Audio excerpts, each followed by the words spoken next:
Hello दोस्तों, आपके अपने चैनल विनय स्टडी केयर में आप सबका स्वागत है। और आज मैं सेकंड वीडियो लेके आई हूँ जिसमें आप रेस्पिरेशन का अब दूसरा वो पार्ट देखेंगे जिसमें है मनुष्य का श्वसन तंत्र। ठीक है, इस वीडियो में मैं आपको बताऊंगी कि मनुष्य का श्वसन तंत्र में कौन कौन सा वो अंग है जो रेस्पिरेशन में भाग लेता है। ठीक है, तो चलिए हम आगे बढ़ते हैं। सबसे पहले हम अगर देखेंगे कि मनुष्य का जो श्वसन तंत्र है ये क्या होता है, ये इसमें एक विकसित श्वसन तंत्र पाया जाता है। मनुष्य में विकसित श्वसन तंत्र पाया जाता है और उसमें सबसे ज़्यादा महत्वपूर्ण जो योगदान निभाता है वो है फेफड़ा। ठीक है, और यदि हम मनुष्य का श्वसन अंग देखें तो वहाँ पे क्या होता है, जो मनुष्य के जो श्वसन अंग है उसको हम मेनली 2 पार्ट्स में वहाँ पे डिवाइड कर सकते हैं। जैसे कि सबसे पहला पार्ट है, हम यहाँ पे देखेंगे कि जो वातावरणीय वायु को गैस विनिमय की सतह तक ले जाते हैं। ठीक है, फर्स्ट पार्ट पे हमने उन अंगों को रखा है जो वातावरणीय जो वायु जो हम श्वास लेते हैं उस गैस को वहाँ गैस विनिमय की सतह तक ले जाते हैं। इसके अंतर्गत जो भी आपके श्वसन अंग है उसमें है नासिका छिद्र, नॉस्ट्रिल, नासामार्ग, नसल passage, pharynx, लैरिंग्स, trachea, bronchi, bronchial tube और लंग्स, है ना। ये सारे अंग जो है इसके अंतर्गत रखे गए। इसके अलावा जो दूसरा यहाँ पे अंग रखा गया है वो है कि वायु को ग्रहण करने तथा बाहर निकालने के लिए जो यांत्रिक कार्य जो करना पड़ता है उन अंगों को यहाँ पे रखा गया है। जैसे आपकी पसलियाँ हैं, 12 जोड़ी पसलियाँ जो आपके अंदर पाई जाती है वो रिब्स, कॉस्टल्स मसल्स होते हैं। इसके अलावा डायफ्राम भी इसमें आपका यांत्रिक कार्य करता है। और एब्डोमिनल जो मसल्स है, जो उदर में जो पेशियाँ पाई जाती है, मांसपेशियाँ पाई जाती है, वो भी यहाँ पे वायु को जो ग्रहण करने तथा बाहर निकालने के लिए यांत्रिक कार्य करता है। तो ये 2 प्रकार से यहाँ पे डिवाइड कर दिया गया है दोनों को।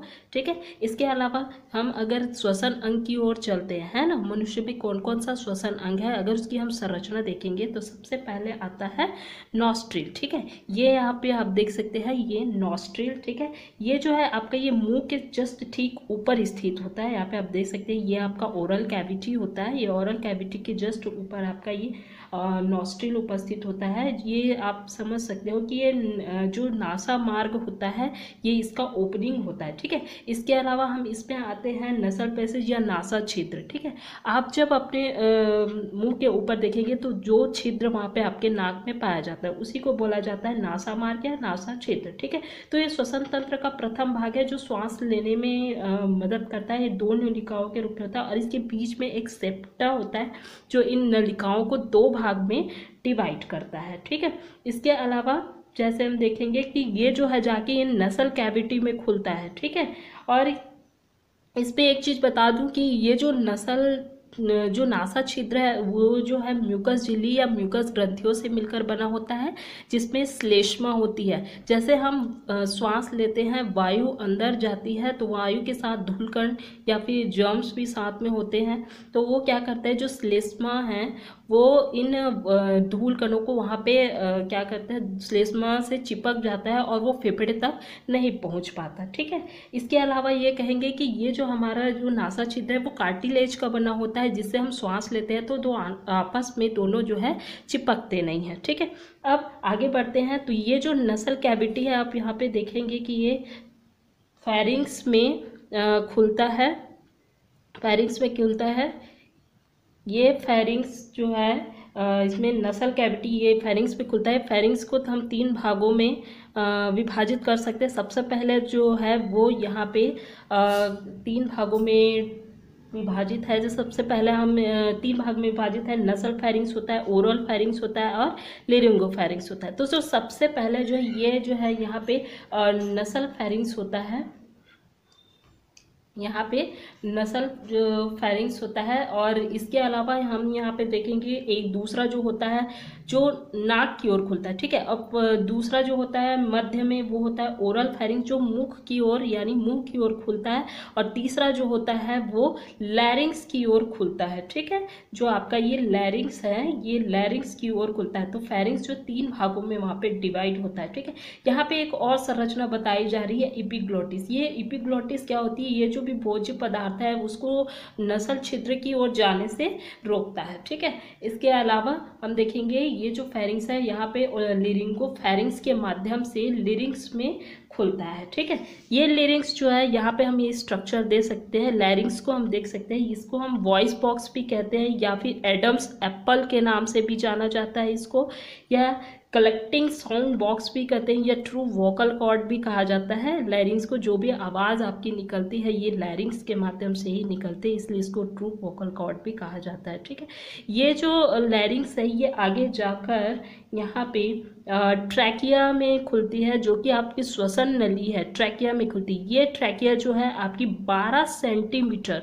ठीक है, ये कितनी है, 12 सेंटीमीटर लंबी होती है और 2.5 मिलीमीटर इसका व्यास होता है। ठीक है, तो ये जो श्वास नली होती है, ये श्वास नली क्या होती है, 12 सेंटीमीटर लंबी होती है और 2.5 सेंटीमीटर इसका व्यास होता है। ठीक है, ये आगे जाकर ये थोरेसिक कैविटी, ये जो वक्ष गुहा है, ठीक है, इस वक्ष गुहा में ये आगे जाकर ये 2 भागों में यहाँ पे डिवाइड हो रहा है। यहाँ पे देखिए ये जो ट्रैकिया है यहाँ पे ये इधर एक भाग में और इधर 2 भाग में डिवाइड हो रहा है। श्वसनियों में, जिसको हम ब्रोंकाई कहते हैं इंग्लिश में, ब्रोंकाई में यहाँ पे डिवाइड हो रहा है, जो अलग अलग अपने अपने साइड के लंग्स में जाके यहाँ पे क्या होता है, डिवाइड होता है। ठीक है, तो ये देखो ये आपका ये लंग है जो आपका लेफ्ट लंग है और ये जो होता है वो आपका राइट लंग है। लेफ्ट लंग को अगर देखें तो अपर और लोअर 2 भागों में विभाजित होता है, जबकि राइट लंग को देखेंगे तो ये 3 भागों में डिवाइड होता है, अपर, मिडिल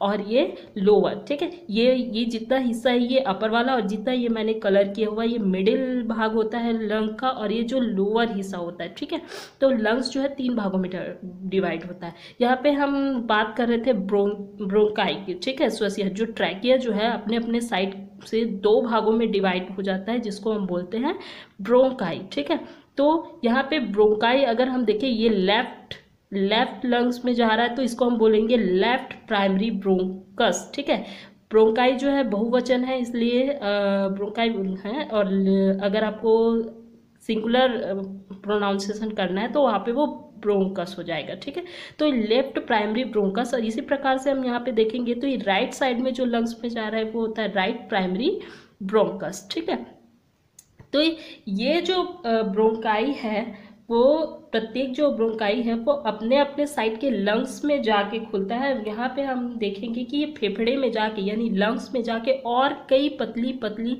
ब्रोंकाई में या ब्रोंकाइज में यहाँ पे ये विभाजित हो जाता है। इसकी जो आगे की संरचना है हम उस समझेंगे। ठीक है, यहाँ पे देखिए जैसे मैंने बताया कि ये देखो ये आपका ट्रैकिया। ठीक है, ट्रैकिया जो है अपने अपने साइड के लंग्स में जाके खुलता है। ठीक है, ये हो जाता है आपका राइट प्राइमरी ब्रोंकस, ये हो जाता है लेफ्ट प्राइमरी ब्रोंकस। ठीक है, ये लेफ्ट प्राइमरी ब्रोंकस, ये प्राइमरी ब्रोंकस है जो आगे जाके और डिवाइड हो जाता है और बनाता है सेकेंडरी ब्रोंकस। ठीक है, ये सेकेंडरी ब्रोंकस ये भी आगे जाता है और आगे जाके इसको हम ये लेफ्ट साइड का मैंने सिर्फ दिखाया है। ठीक है, ये मैंने जितना भी दिखाया है यहाँ पे ये सिर्फ लेफ्ट साइड का है। ठीक है, तो यहाँ पे हम देखेंगे कि ये जो प्राइमरी ब्रोंकस है ये आगे जाके डिवाइड होकर सेकेंडरी ब्रोंकस बनाता है और ये जो सेकेंडरी ब्रोंकस है आगे जाके टर्सरी ब्रोंकस बनाएगा और ये टर्सरी जो ब्रोंकस है या ब्रैंक्यूल्स जो है ये आगे जाके एक टर्मिनल ब्रैंक्यूल का निर्माण करेगा। ये जो टर्मिनल ब्रैंक्यूल ये आप देख सकते हो, ये जो टर्मिनल ब्रैंक्यूल्स है ये आगे जाके इसको हम बोलते हैं आगे जाके एक और भागों में डिवाइड होता है जिसको हम बोलते हैं एल्वियोलाई डक्ट। ठीक है, टर्मिनल ब्रोंकिया जो है आगे जाके और डिवाइड होता है जिसको हम बोलते हैं एल्वियोलाई डक्ट या फिर कुपिका बोलते हैं इसको हिंदी में। ठीक है, ये जो है एल्वियोलाई डक्ट का निर्माण करता है। ये एल्वियोलाई डक्ट का आगे का सिरा जो अंतिम सिरा है वो जो है फूला हुआ होता है जिसको हम एल्वियोलाई या फिर कुपिका भी कहते हैं। ठीक है, अगर इस कुपिका की संरचना यानी आप पूरे रेस्पिरेशन में अगर देखें वहाँ पे तो सबसे पहले जो आपका श्वास जैसे आपने लिया तो वहाँ नसल नॉस्ट्रिल से आया। ठीक है, नॉस्ट्रिल से ये आता है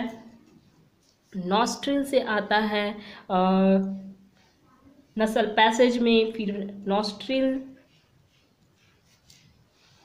नॉस्ट्रिल से आता है आपका नसल पैसेज में, नसल पैसेज में, फिर नसल पैसेज से आपका फेरिंग्स में जो वायु है, फेरिंग्स में, फेरिंग्स से ये आता है लैरिंग्स में, लैरिंग्स से ये आ जाता है ये आ जाता है ट्रैकिया में, और ट्रैकिया जो है आगे जाके दो भागों में डिवाइड हो जाता है, यानी वायु यहाँ तक आता है, वायु यहाँ से आगे ये प्राइमरी से सेकेंडरी, सेकेंडरी से टर्सरी, टर्सरी से टर्मिनल ब्रोंक्यूल से होते हुए एल्वियोलाई डक्ट से लेकर यहाँ पे आज की एल्वियोलाई में आता है वायु। ठीक है, अगर इस एल्वियोलाई में देखें, ठीक है, जैसे वायु आता है तो ये जो एल्वियोलाई डक्ट का है, एल्वियोलाई डक्ट है, इसका जो अंतिम सिरा है वो फूला हुआ होता है। जैसे वायु आता है तो ये जैसे सांस लेते हैं तो ये फूल जाता है, फिर जैसे निकलते हैं तो पिचक जाता है ना। तो ये क्रिया यहाँ पे होती है। ठीक है, अब इसकी संरचना अगर हम देखेंगे, ठीक है, ये एल्वियोलाई की अलग से अगर हम संरचना देखेंगे यहाँ पे इसका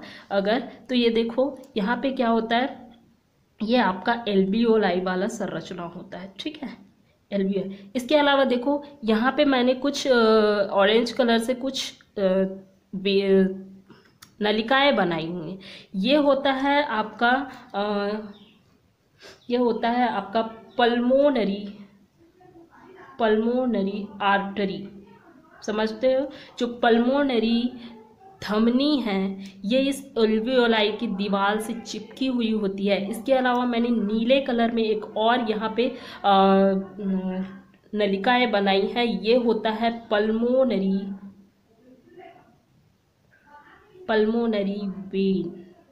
वेन सीरा। ठीक है, तो ये जो पल्मोनरी आर्टरी है और जो पल्मोनरी वेन है, जो धमनी और सीरा है, वो इस एल्वियोलाई के दीवार से ऐसे चिपकी हुई होती है, जिस पे रेड ब्लड सेल्स जो है यानी आरबीसी के जो कण है, ठीक है, यहाँ पे आप देख सकते हैं ये जो ये आपकी क्या है, एल्वियोलाई है। ठीक है, ये आपकी संरचना जो है ये एल्वियोलाई है। ठीक, और इस एल्वियोलाई में आप देखेंगे ये जो पल्मोनरी आर्टरी और पल्मोनरी, यहाँ पे देख सकते हैं मैंने लिखा हुआ है branch of pulmonary artery and branch of pulmonary vein. ठीक है, दोनों जो है यहाँ पे इस एल्वियोलाई के दीवार से चिपकी हुई है। ठीक है, और इसमें बहता है रेड ब्लड सेल्स। ठीक है, तो यहाँ पे जैसे हम श्वास लेते हैं तो ऑक्सीजन जो है इसके अंदर एंटर करता है। ठीक है, एंटर करता है, यहाँ पे ये जाता है पल्मोनरी आर्टरी में। ठीक है, पल्मोनरी आर्टरी में जाके ये हार्ट ये क्या है पूरे शरीर में जाता है, शरीर से वहाँ से वो कार्बन डाइऑक्साइड लेके आता है, फिर हमारे हार्ट में आता है, फिर ठीक है